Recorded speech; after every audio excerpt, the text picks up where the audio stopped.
राजेश टोपे यांनी घेतली ओबीसी आंदोलकांची भेट। सामंजस्याने हा प्रश्न सुटावा, कुठेही तेढ निर्माण होऊ नये। भेटीनंतर राजेश टोपे यांचं आवाहन। मराठा समाजाला सरकारला आरक्षण द्यायचं असेल तर त्यांच्या जमिनी आणि कारखाने आमच्या नावे करावेत। ओबीसी आंदोलकांचं राज्य सरकारला खुलं आव्हान।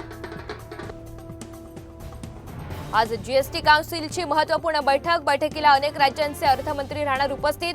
अर्थमंत्री अजित पवार मात्र गैरहजर राहणार असल्याची माहिती। नाशिक शिक्षक मतदारसंघाचे उमेदवार किशोर दराडे यांच्यासाठी एकनाथ शिंदे मैदानात। नाशिक, शिर्डी आणि जळगावात बैठकांचा धडाका।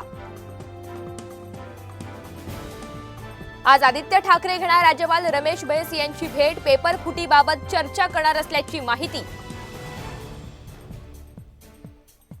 परीक्षा आता सरमिसळ पद्धतीने घेतल्या जातील। एकाच वर्गात बसणार विविध अभ्यासक्रमांचे विद्यार्थी। कॉपीमुक्त परीक्षेचा सोलापूर विद्यापीठाचा नवा पॅटर्न। मुख्यमंत्र्यांच्या दौऱ्यादरम्यान कोल्हापुरातील 16,000 रिक्षा आणि टॅक्सी चालक संपावर। पासिंग दंडाविरोधात संपाचं हत्यार।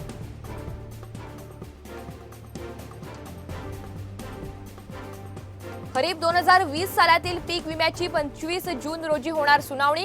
शेतकऱ्यांच्या विमा भरपाईचा मार्ग मोकळा होण्याची शक्यता।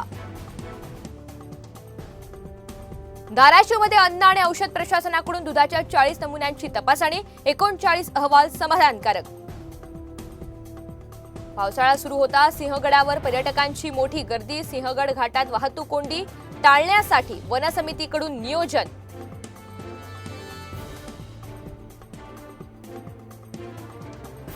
नांदेड जिल्ह्यात सर्वत्र पावसाची हजेरी। दमदार पावसामुळे बळीराजा सुखावला। खरीपाच्या पेरण्यांना वेग येणार।